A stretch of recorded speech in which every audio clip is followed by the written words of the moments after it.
A very good morning, dear students. Welcome to physics classes by Joginder Yadav as a faculty of physics at Suraj School Rewadi. Class 12. Today we will start unit second, that is current electricity. In first unit we will discuss about the electrostatics. In electrostatics basically there is charge at rest. In electrostatics we study about the charges at rest. Now in the second unit we will discuss about the moving charges. So let's start that second unit. हम start करते हैं यहाँ पे जो आपका electricity होगा. बेटा देखिए, जब हम बात करते हैं मटेरियल्स की पहले हम मटेरियल्स पे आते हैं. सो एक आपके पास कंडक्टर होता है और एक इंसुलेटर होता है. ठीक है बेटा, हम बोलते हैं, देखिए इस क्लास में हम ना बेसिक कंसेप्ट समझेंगे इसका, इलेक्ट्रिसिटी का. सो जो इंसुलेटर होते हैं उसके अंदर भी इलेक्ट्रॉन्स होते हैं बेटा. कंडक्टर होता है उसके अंदर भी इलेक्ट्रॉन्स होते हैं. इलेक्ट्रॉन इंसुलेटर में भी है बेटा, इलेक्ट्रॉन कंडक्टर में भी है. तो फिर दोनों में डिफरेंस क्या है बेटा? जो कंडक्टर होता है ना उसके अंदर आपका क्या अवेलेबल होते हैं? फ्री इलेक्ट्रॉन्स अवेलेबल होते हैं. क्या अवेलेबल होते हैं? Free electrons. किसके अंदर बेटा? कंडक्टर के अंदर. क्या अवेलेबल होते हैं बेटा? कंडक्टर के अंदर फ्री इलेक्ट्रॉन्स होते हैं. और जब वो फ्री इलेक्ट्रॉन्स मूव करते हैं तो बेसिकली वो क्या करते हैं? ट्रांसफर ऑफ एनर्जी करते हैं from one place to the another place. Move कौन करता है बेटा? इलेक्ट्रॉन्स करेगा. क्या प्रोटॉन मूव करेगा? नहीं करेगा. क्यों? क्योंकि प्रोटॉन किसके अंदर बाउंड होता है बेटा? न्यूक्लियस के अंदर बाउंड होता है. जैसे यहाँ पे हम बात करें तो ये कोई भी एटम है तो ये इसका न्यूक्लियस है और इलेक्ट्रॉन्स यहाँ पे है. ठीक है, तो क्या ये इलेक्ट्रॉन्स मूव कर पाएंगे? ये कभी नहीं कर पाएंगे. क्यों? क्योंकि ये स्ट्रॉन्ग न्यूक्लियर फोर्स से इनसाइड द न्यूक्लियस आपका बाउंड है. पॉइंट क्लियर है? मूव करने की पॉसिबिलिटी किसकी है? इलेक्ट्रॉन्स की.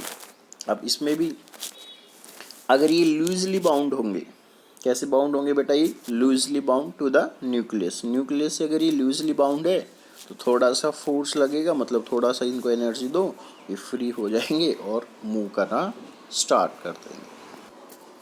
क्लियर है बेटा?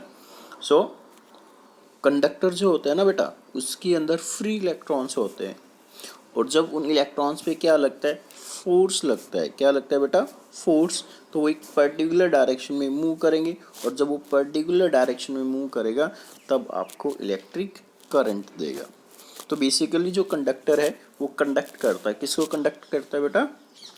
इलेक्ट्रिसिटी को हम बोलते हैं. और इंसुलेटर कंडक्ट नहीं करता. रीजन क्लियर है? क्योंकि इंसुलेटर के अंदर फ्री इलेक्ट्रॉन्स नहीं होते हैं. कंडक्टर के अंदर क्या अवेलेबल होते हैं बेटा? फ्री इलेक्ट्रॉन्स होते हैं. इंसुलेटर के अंदर फ्री इलेक्ट्रॉन्स अवेलेबल नहीं होते, इसलिए इंसुलेटर कंडक्ट नहीं करता है, कंडक्टर इलेक्ट्रिसिटी को कंडक्ट करता है. पॉइंट क्लियर है यहाँ तक? सो देखिए,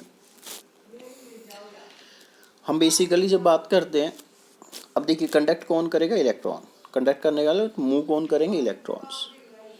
तो क्या होता है कि बेसिकली जो इलेक्ट्रॉन्स है ना ये एनर्जी ट्रांसफर करेंगे. ये इस बैटरी की एनर्जी ना इस बल्ब के पास पहुंचाएंगे.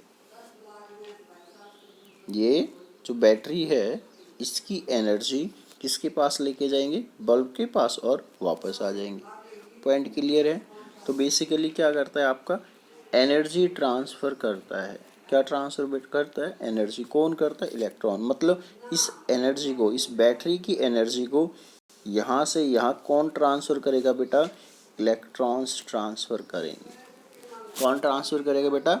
इलेक्ट्रॉन्स. अब इलेक्ट्रॉन्स को मूव करने के लिए रास्ता तो चाहिए बेटा, तो उसके लिए क्या करना हमने?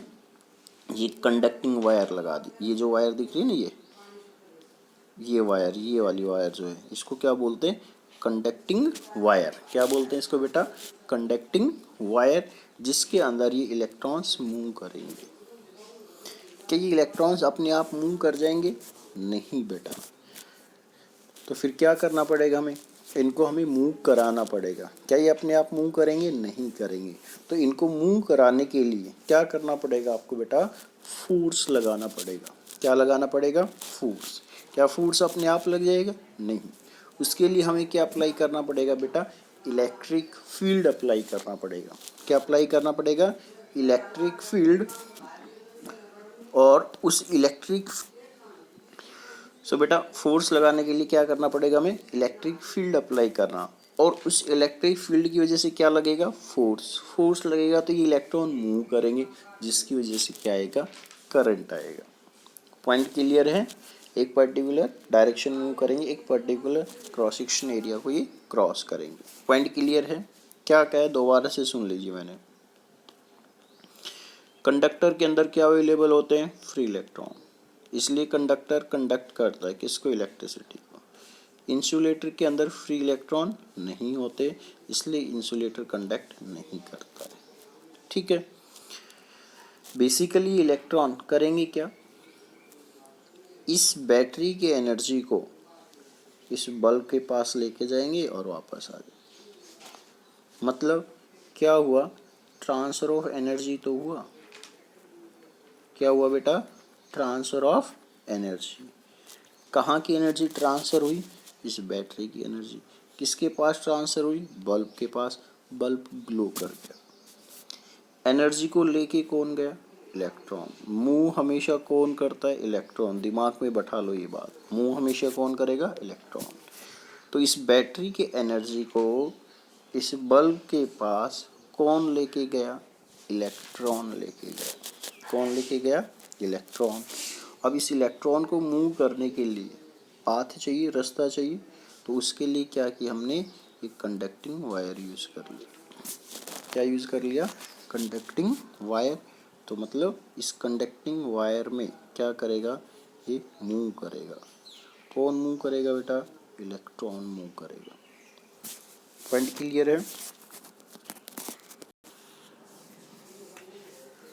इलेक्ट्रॉन मूव करेंगे बेटा किसमें? इस कंडक्टिंग वायर में।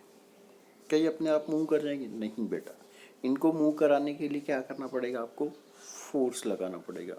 फोर्स लगाने के लिए क्या अप्लाई करना पड़ेगा? इलेक्ट्रिक फील्ड अप्लाई करना पड़ेगा।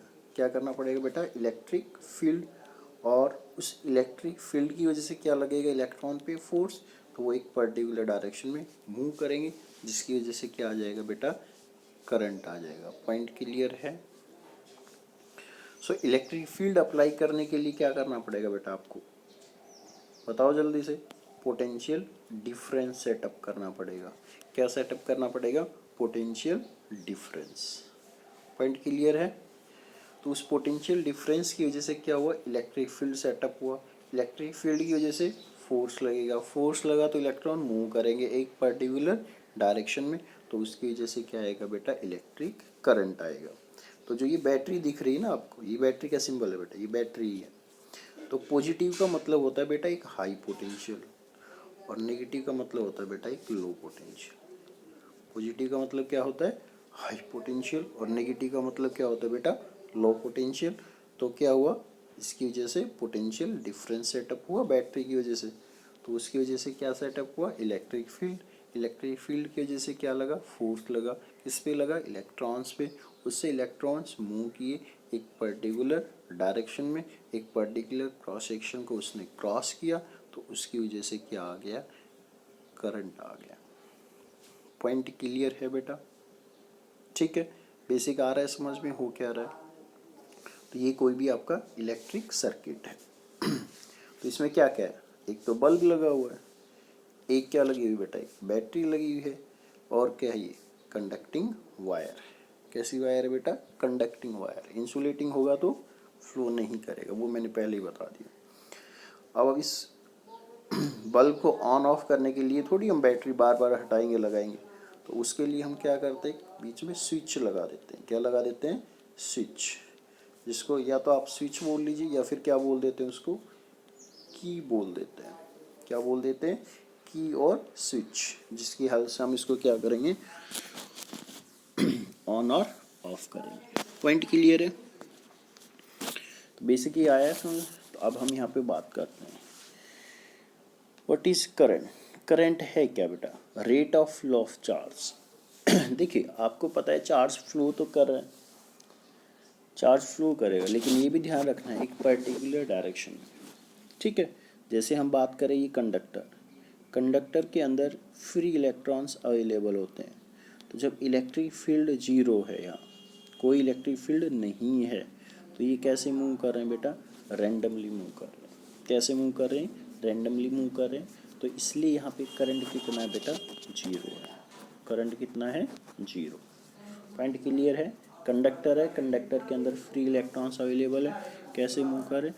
रैंडमली मूव कर रहे हैं, तो इसलिए वहाँ पे करंट कितना है आपका? जीरो, ठीक है। करंट कब आएगा? जब इस कंडक्टर के अक्रॉस क्या कनेक्ट करोगे आप? बैटरी कनेक्ट करोगे। बैटरी कनेक्ट करने से होगा क्या? देखिए जैसे आपके पास कंडक्टर कुछ इस तरह से ले लीजिए, ये ठीक है, ये कंडक्टर है, और क्या किया आपने? एक बैटरी कनेक्ट की। क्या कनेक्ट किया बेटा? बैटरी। पॉइंट क्लियर है? पॉजिटिव का मतलब हाई पोटेंशियल, नेगेटिव का मतलब लो पोटेंशियल। तो पोटेंशियल डिफरेंस V मान लो बेटा। पोटेंशियल डिफरेंस कितना मान लिया? V। तो क्या हुआ? पोटेंशियल डिफरेंस V है, तो यहाँ का मैं जीरो मान लूँ, तो यहाँ का कितना हो गया? V हो गया।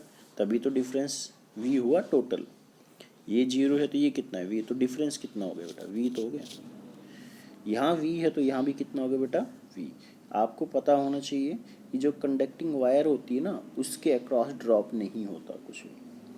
तो यहाँ जीरो है, तो इसका मतलब यहाँ भी कितना हो गया बेटा? जीरो। इसका मतलब यहाँ पोटेंशियल डिफरेंस V ही है।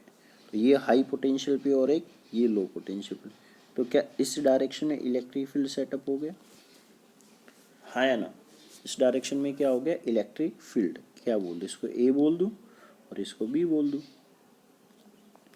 तो इसका मतलब क्या हुआ बेटा? A से B क्या सेटअप हो गया? Electric field. क्या इलेक्ट्रॉन पे फोर्स लगेगा? बिल्कुल बिल्कुल लगेगा। किधर लगेगा बेटा? अपोजिट डायरेक्शन में। क्यों? अब कहेगा अपोजिट में क्यों लगेगा? क्योंकि इलेक्ट्रॉन नेगेटिव चार्ज है। तो इस इलेक्ट्रिक फील्ड की वजह से क्या हुआ? इलेक्ट्रॉन पे फोर्स लगेगा। किधर लगेगा बेटा? Opposite direction. तो ये इलेक्ट्रॉन्स क्या करेंगे? अपोजिट डायरेक्शन में मूव करेंगे। बेटा एक चीज़ ध्यान रखना, ये जस्ट अज्यूम किया गया है कि ये बिल्कुल सीधे चल रहे हैं, ऐसा होता नहीं है। इलेक्ट्रॉन पहले जब इलेक्ट्रिक फील्ड था तब भी रैंडमली मूव कर रहा था, लेकिन नेट डिस्प्लेसमेंट कितना था? जीरो। इलेक्ट्रिक फील्ड अप्लाई करने से ये नहीं होता कि वो बिल्कुल सीधा मूव करे, वो ड्रिफ्ट करते हुए चलते हैं। कैसे चलते हैं वो? ड्रिफ्ट करते हुए, बिल्कुल सीधा फिर भी नहीं चलेगा। लेकिन हमने कैलकुलेशन पर्पज़ से और चीज़ों को थोड़ा सिंपल बनाने के लिए हमने ये अज्यूम किया हुआ है कि ये इलेक्ट्रॉन्स एक स्ट्रेट लाइन में ट्रैवल करते हैं। जैसे आपका जो सैनिक होते हैं ना, जब वो परेड वगैरह करते हैं, तो जिस तरह से वो मूव करते हैं ना, इस तरह से इलेक्ट्रॉन्स मूव कर रहे हैं। बट रियलिटी में ऐसा नहीं होता है। ये जस्ट क्या किया हुआ है बेटा? अज्यूम किया गया है, अजम्पशन ली गई है। पॉइंट क्लियर है? सो ये इधर इलेक्ट्रॉन्स मूव करेंगे और इसकी वजह से क्या आएगा बेटा? करंट आएगा। तो समझ में आया कि करंट कब आता है? जब पोटेंशियल डिफरेंस अप्लाई करेंगे, उसकी वजह से इलेक्ट्रिक फील्ड सेटअप होगा। इलेक्ट्रिक फील्ड की वजह से फोर्स लगेगा। किस पे लगेगा फोर्स? इलेक्ट्रॉन्स पे। वो मूव करेंगे, किधर मूव करेंगे? Opposite direction. किसके अपोजिट? इलेक्ट्रिक फील्ड के। उसकी वजह से क्या होगा? करंट होगा। सो फ्लो ऑफ चार्ज क्या देता है? करंट, ठीक है। लेकिन अब क्वेश्चन ये अराइज होता है कि चार्ज फ्लो तो करता है, किस रेट के साथ? बेसिकली है क्या करंट? एनर्जी है बेटा। करंट है क्या आपका? एनर्जी ही। तो जो आपका हम बोलते हैं current, flow of charge in a particular direction. अब चार्ज फ्लो तो कर रहा है, जैसे I=Q/T रेशियो है चार्ज टू द टाइम। सो आपका चार्ज फ्लो करेगा जब एक पर्टिकुलर डायरेक्शन में, तो क्या आएगा? करंट। अब चार्ज फ्लो तो कर रहा है, लेकिन किस रेट के साथ फ्लो कर रहा है, ये भी हमारे लिए इम्पोर्टेंट है। सो हम क्या लिखते हैं? I=dQ/dt। dQ/dt का मतलब क्या है? Rate of flow charge. I=dQ/dt D T, D Q by D T का मतलब क्या है यहाँ पे बेटा, rate of flow of charge. Charge flow तो कर रहा है लेकिन किस रेट के साथ कर रहा है, इसको बोलते हैं इंस्टेंटेनियस करंट। कौन सा करंट बोलते हैं इसको, इंस्टेंटेनियस। इंस्टेंटेनियस करंट का मतलब क्या है, current at any instant of time. So I is equal to dq by dt, that is rate of flow of charge, that is instantaneous current। अब क्वेश्चन अराइज होता है यहाँ पे, देखिए दो क्वेश्चन पूछे जा सकते हैं कि जो चार्ज है ना वो आपको टाइम का फंक्शन गिवन हो। किसका फंक्शन हो बेटा, चार्ज टाइम का फंक्शन हो, और at T is equal to 2 second आपसे क्या पूछ लिया बेटा, करंट पूछ लिया। समझ में आ रहा है क्वेश्चन, चार्ज किसका फंक्शन हो बेटा, टाइम का फंक्शन हो, और इंस्टेंटेनियस करंट पूछ लिया आपसे at T is equal to 2 second. तो आप क्या यूज़ करेंगे, I is equal to D Q by D T. तो उसका हम डिफ्रेंशिएशन करेंगे, किसके रेस्पेक्ट में करेंगे बेटा, टाइम के रेस्पेक्ट में। किसके रेस्पेक्ट में करेंगे बेटा, टाइम के रेस्पेक्ट। सो आपको डिफ्रेंशिएशन करना पड़ेगा चार्ज का टाइम के रेस्पेक्ट में, और टाइम की वैल्यू पुट कर देंगे जो भी आपसे पूछा गया एट, मान लीजिए t is equal to 2 second, तो आपका करंट आ जाएगा। दूसरा क्वेश्चन, अगर आपसे चार्ज पूछा गया है तो d q is equal to क्या बनेगा बेटा, आई इंटू डी टी। अब क्या होगा, करंट है ना वो टाइम का फंक्शन गिवन होगा। करंट किसका फंक्शन होगा, टाइम का। तो अब आपको क्या करना पड़ेगा, इंटीग्रेट करना पड़ेगा। ठीक है, तो इंटीग्रेशन से यहाँ तो क्या आ जाएगा, टोटल चार्ज आएगा। यहाँ टाइम के रिस्पेक्ट में करें तो लिमिट किसके आएंगे बेटा, टाइम के। ये लोअर लिमिट होगा और ये अपर लिमिट। तो उसका क्या करना पड़ेगा बेटा, आपको इंटीग्रेशन करना पड़ेगा। क्या करना पड़ेगा, इंटीग्रेशन करना पड़ेगा। तो आपका क्या कैलकुलेट हो जाएगा, चार्ज कैलकुलेट हो जाएगा। एक मेथड तो ये है क्वेश्चन पुटअप करने का, ठीक है, इंटीग्रेशन करना पड़ेगा तो आपका चार्ज कैलकुलेट। दूसरा तरीका क्या है, आपको क्या कहेगा कि करंट और टाइम में क्या दे देगा, आपको ग्राफ दे देगा कोई भी, ठीक है, कोई भी ग्राफ दे दिया, और आपसे कहेगा कि बेटा कि कितना चार्ज फ्लो किया। तो क्या निकाल देना बेटा, इंटीग्रेशन को मैंने खूब पढ़ा रखा है, किससे रिलेट करना है, एरिया अंडर द कर्व। तो क्या निकाल देना, इसका एरिया निकाल देना। तो क्या कैलकुलेट हो जाएगा, चार्ज कैलकुलेट हो जाएगा। और डिफरेंशिएशन को किससे रिलेट किया था बेटा, स्लोप से। ये पॉइंट क्लियर है, क्वेश्चन इस तरह से पूछा जा सकता है। आया हुआ क्वेश्चन है, करंट और टाइम में ग्राफ देगा तो आपसे चार्ज पूछेगा इतने टाइम में कितना फ्लो करेगा। तो क्या निकाल देना बेटा, इसका एरिया निकाल देना, जो एरिया आएगा वही इसका चार्ज आ जाएगा, आंसर आ जाएगा। दूसरा डिफरेंशिएशन को स्लोप से, तो आई पूछा है तो क्यू और टी का आपको ग्राफ देगा। तो स्लोप, करंट निकालना तो क्या निकालना बेटा, इसका स्लोप निकालना पड़ेगा। क्या निकालना पड़ेगा, स्लोप। और स्लोप पढ़ा रखा है, स्लोप का formula change in y axis to the change in x axis. Point clear है। नेक्स्ट बात करते हैं इसकी यूनिट की। चार्ज का यूनिट क्या होता है, कूलाम। टाइम का क्या होता है, सेकेंड। कूलाम पर सेकेंड, जिसको क्या कहा गया, एम्पियर। तो ऐसा यूनिट ऑफ करंट क्या होती है बेटा, ampere. It is a scalar quantity. ध्यान देना, करंट की डायरेक्शन होती है, डायरेक्शन होने के बावजूद भी ये वेक्टर क्वांटिटी नहीं है। ये मैं पहले भी पढ़ा चुका हूँ, because it does not obey laws of vector addition. कोई भी क्वांटिटी वेक्टर तभी होगा जब उसके पास मैग्नीट्यूड होगा, उसकी डायरेक्शन होगी, also follows the rules of laws of vector addition. अगर वो रूल्स ऑफ वेक्टर एडिशन या लॉज ऑफ वेक्टर एडिशन को फॉलो नहीं करता है तो आप उसको वेक्टर की कैटेगरी में नहीं रखेंगे। या तो आप उसको स्केलर बोलेंगे या फिर एक वर्ड होता है टेंसर, ठीक है। अब कोई कहेगा कि ये करंट क्यों ओबे नहीं करता है बेटा, रूल्स ऑफ वेक्टर एडिशन ये कहता है दो वेक्टर है ए और बी, अगर उनके बीच में एंगल चेंज होगा, क्या चेंज होगा बेटा, एंगल चेंज होगा, तो उनका रिजल्टेंट चेंज होना चाहिए। लेकिन करंट पे ऐसा देखने को नहीं मिलता है। जैसे ये एग्जाम्पल ले रखा है, 3 एम्पियर यहाँ पे आए, 2 एम्पियर, टोटल हो गया 5 एम्पियर। एंगल कितना है बेटा, ये सपोज करो ये आपका 70 डिग्री की मान लीजिए, 90 जो भी है, 90 ले लीजिए आप। यहाँ पे दूसरा केस लिया, 3 एम्पियर 2 एम्पियर, यह एंगल है 60 डिग्री। एंगल चेंज हो गया, लेकिन 3 टू टोटल 5 हो गया, 3 टू टोटल 5। क्या एंगल का इफेक्ट कहीं आया? नहीं आया। पॉइंट क्लियर है? इसलिए करंट आपका वेक्टर क्वांटिटी नहीं है। कैसी क्वांटिटी है बेटा? ये स्केलर, क्योंकि ये रूल्स ऑफ वेक्टर एडिशन को फॉलो नहीं करता है। डायरेक्शन होने के बावजूद भी वेक्टर क्वांटिटी नहीं है, दिमाग में ये बैठा लेना। ठीक है, तो अब हम बात करेंगे किसकी?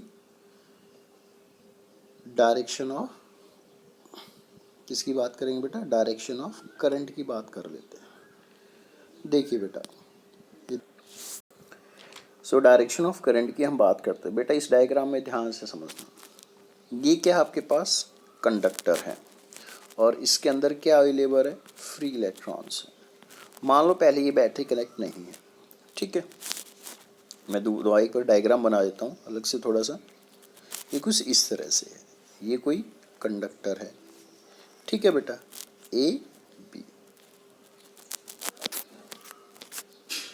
ए बी, ठीक है। इसके अंदर क्या अवेलेबल है बेटा? Free electrons. कैसे मूव कर रहे हैं बेटा? ये रैंडमली मूव कर रहे हैं। पॉइंट क्लियर है? कैसे मूव कर रहे हैं बेटा? रैंडमली मूव कर रहे हैं, ठीक है। ये जो एरिया होगा इसको बोलते हैं एरिया ऑफ क्रॉस सेक्शन इस कंडक्टर में। कब ही सिचुएशन? जब आपने बैटरी नहीं लगाया। अब आपने क्या किया? बैटरी लगाया, ए को ना पॉजिटिव टर्मिनल से कनेक्ट किया और बी को नेगेटिव से। ये सिंबल होता है बेटा बैटरी का, ये ध्यान रखना। पॉजिटिव का मतलब होता है बेटा हाई पोटेंशियल, नेगेटिव का मतलब होता है लो।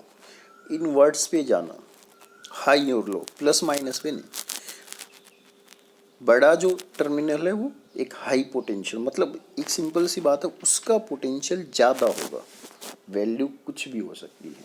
तो पॉजिटिव का मतलब क्या हो गया बेटा? एक हाई पोटेंशियल, और नेगेटिव का मतलब क्या हो गया? Low potential. पॉइंट क्लियर है? हाँ बेटा, पॉइंट क्लियर है?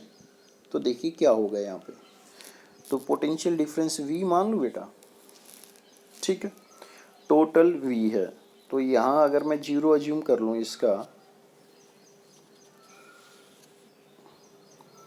इसका अगर मैं 0 अज्यूम कर लूँ तो बेटा इसका बता दो कितना होगा? V होगा। ये 0 ये V, तो V माइनस 0 हो गया ना, difference 0, sorry V। Point clear है? पोटेंशियल डिफरेंस कितना अज्यूम किया था बेटा? V। ये कितना अज्यूम कर लिया मैंने? 0, तो ये कितना हो गया? आपको बताया गया था कि जो कनेक्टिंग वायर है, कौन सी है कनेक्टिंग वायर? ये वायर जो दिख रही है ब्लैक ब्लैक कलर की, इसको क्या बोलते हैं? Connecting wire. इसका रेजिस्टेंस ना के बराबर होता है, बहुत ही कम होता है, इसलिए हम इसका कनेक्टिंग वायर का रेजिस्टेंस कितना अज्यूम करके चलते हैं बेटा? 0 अज्यूम करके चलते हैं, हम मान के चलते हैं ऐसा, ठीक है। तो इस कनेक्टिंग वायर के across potential difference drop, sorry, कितना होता है बेटा? 0। तो इसके अक्रॉस ड्रॉप 0 होगा, तो यहाँ V है, तो जितना पोटेंशियल यहाँ पे बेटा उतना ही यहाँ पे होगा, जितना पोटेंशियल यहाँ पे उतना ही यहाँ पे। मतलब जो A टर्मिनल दिख रहा है ना, इसका पोटेंशियल V है और इसका कितना है? 0। पॉइंट क्लियर है? तो क्या हुआ बेटा, इस पोटेंशियल डिफरेंस की वजह से यहाँ V यहाँ 0, इस डायरेक्शन में इलेक्ट्रिक फील्ड सेटअप हो गया। क्या सेटअप हो गया बेटा? इलेक्ट्रिक फील्ड सेटअप हो गया। क्या इस फील्ड की वजह से फोर्स लगेगा बेटा? बिल्कुल लगेगा। किस? इलेक्ट्रॉन पे। इलेक्ट्रॉन पे पॉजिटिव चार्ज है बेटा, नेगेटिव? बताइए जल्दी से। Negative charge. सो जो इलेक्ट्रॉन्स है वो किधर मूव करेंगे? उस पे जो फोर्स लगेगा वो opposite direction of electric field लगेगा, ठीक है। इलेक्ट्रिक फील्ड इधर था, इलेक्ट्रॉन पे फोर्स इधर लगेगा। ये हमने अज्यूम किए हुए, ये सारे सीधे चल रहे हैं, लेकिन ऐसा होता नहीं है। तो बेटा जिस डायरेक्शन में इलेक्ट्रॉन जा रहे हैं ना, ऐसे तो जा रहे इलेक्ट्रॉन, जिस डायरेक्शन में ये इलेक्ट्रॉन चल रहे हैं उसको बोलते हैं electronic direction. Flow of electron का मतलब क्या हो गया यहाँ पे बेटा? Electronic direction, the direction in which electrons are moving. Point clear है? फ्लो ऑफ इलेक्ट्रॉन्स मतलब जिस डायरेक्शन इलेक्ट्रॉन्स मूव कर रहे हैं उस डायरेक्शन को क्या बोलते हैं बेटा, इलेक्ट्रॉनिक डायरेक्शन। कौन सी डायरेक्शन बोलते हैं बेटा, इलेक्ट्रॉनिक, ठीक है। अब इलेक्ट्रॉन नेगेटिव है, अब इलेक्ट्रॉन तो उल्टा चलेगा, तो हम क्या करते हैं, इसको उल्टा ना पढ़ के हम इसको सीधा पढ़ लेते हैं। मतलब हम क्या बोल देते हैं, अपोजिट टू द इलेक्ट्रॉनिक। बेटा इलेक्ट्रॉन ऐसे चल रहा है तो electronic direction, so opposite to the electronic that is conventional direction. कौन सी डायरेक्शन होती है, कन्वेंशनल। तो जो ये एरो लगा रखा है देख लीजिए ऐसा, ये कौन सी डायरेक्शन है, कन्वेंशनल। तो इसका मतलब ये हुआ करंट के पास यहाँ पे हम दो डायरेक्शन एक्सप्लेन किए, एक इलेक्ट्रॉनिक और एक कन्वेंशनल। इलेक्ट्रॉनिक डायरेक्शन वो होगी जिस डायरेक्शन में इलेक्ट्रॉन्स मूव करेगा, opposite to the electronic that is conventional direction. Reality की बात करेंगे तो मूव हमेशा कौन करेगा बेटा, इलेक्ट्रॉन्स। क्या पॉजिटिव चार्ज कभी मूव करेगा, नहीं, वो जस्ट पढ़ने के लिए। पॉइंट क्लियर है। तो हम जो भी स्टडी करते हैं हम इलेक्ट्रॉनिक डायरेक्शन का स्टडी नहीं करते हैं, हम कन्वेंशनल डायरेक्शन का स्टडी करते हैं। किसका स्टडी करते हैं, कन्वेंशनल डायरेक्शन। तो कन्वेंशनल डायरेक्शन ऐसे आ रही है, तो ध्यान कैसे रखना है कि जो पॉजिटिव टर्मिनल होता है ना बैटरी का बेटा, कौन सा टर्मिनल, पॉजिटिव, वहाँ से करंट लीव करता है, बाहर निकलता है। Positive terminal of battery current क्या करेगा, लीव करेगा, बाहर निकलेगा। डिस्चार्जिंग की बात होती है इसमें, ठीक है। पहले हम डिस्चार्जिंग की ही बात करेंगे, चार्जिंग का केस होगा तो अलग होगा। पॉइंट क्लियर है। सो करंट की कितनी डायरेक्शन होगी बेटा, दो, एक इलेक्ट्रॉनिक और एक कन्वेंशनल। इलेक्ट्रॉनिक डायरेक्शन क्या होगी, जिस डायरेक्शन इलेक्ट्रॉन मूव करेगा, opposite to the electronic. Conventional हम कौन सा पढ़ते हैं, कन्वेंशनल पढ़ते हैं। तो पॉजिटिव टर्मिनल ऑफ बैटरी से करंट क्या करेगा, लीव करेगा। पॉइंट क्लियर है। तो ये कुछ बेसिक्स था करंट का। पॉइंट क्लियर है। हमेशा मूव करे कौन करेगा, इलेक्ट्रॉन। इलेक्ट्रॉन मूव कब करेगा, जब फोर्स लगेगा। फोर्स किसकी वजह से लगा, इलेक्ट्रिक फील्ड की वजह से। वो कैसे आया, जब पोटेंशियल डिफरेंस सेटअप किया, किसकी हेल्प से सेटअप किया, बैटरी की हेल्प से। बैटरी की एनर्जी किसके पास गई, कंडक्टर। कंडक्टर मतलब बल्ब हो गया, फैन हो गया, इस तरह से। तो इस बैटरी की एनर्जी कंडक्टर के पास गई, बल्ब हो गया आपका, फैन हो गया, जो भी है डिवाइस, लेके कौन गया बेटा, इलेक्ट्रॉन। पॉइंट क्लियर है। अब कई क्वेश्चन अराइज करेंगे, सर आपने फर्स्ट यूनिट में पढ़ाया था कि electric field inside a conductor zero होता है। Electric field inside a conductor कितना होता है, जीरो होता है। लेकिन यहाँ तो आपने इलेक्ट्रिक फील्ड ई ले रखा है, यहाँ कितना ले रखा है, ई। तो फिर ये कैसे पॉसिबल बेटा, फर्स्ट यूनिट में हमने इलेक्ट्रोस्टैटिक्स की बात की थी। तो स्टैटिक्स का मतलब होता है रेस्ट, उस कंडीशन में इलेक्ट्रिक फील्ड जीरो होता है। पॉइंट आया समझ में क्या बोल।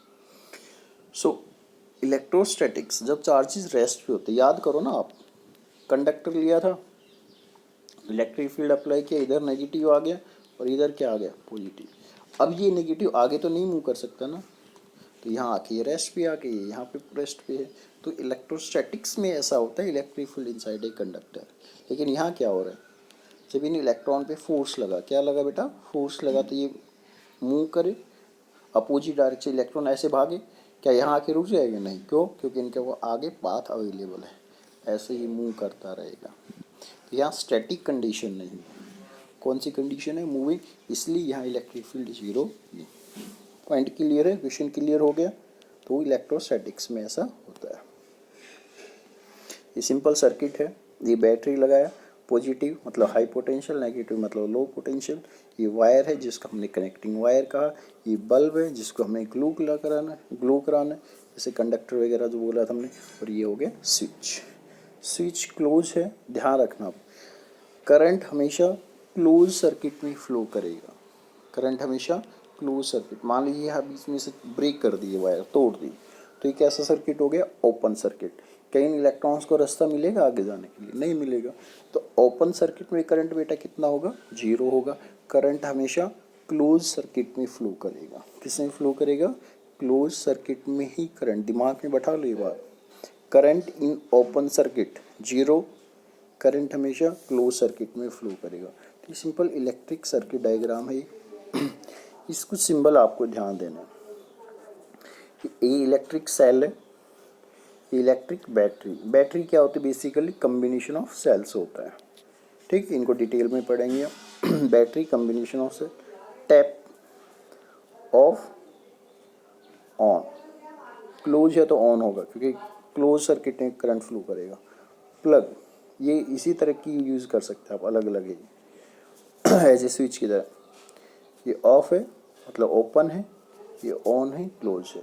ये वायर है, जॉइंट वायर, क्रॉस वायर, एक के ऊपर से दूसरी। बल्ब, रेजिस्टेंस, फिक्स रेजिस्टेंस है। रियोस्टेट और ये वेरिएबल रेजिस्टेंस, ये एमीटर और ये वोल्ट मीटर। ये कुछ सिंबल है, आपको ध्यान होनी चाहिए। तो ये था आपका बेसिक ऑफ इलेक्ट्रिक करंट। बेटा क्लियर है यहाँ तक? तो कल हम नेक्स्ट क्लास में ड्रिफ्ट वेलोसिटी के बारे में डिस्कस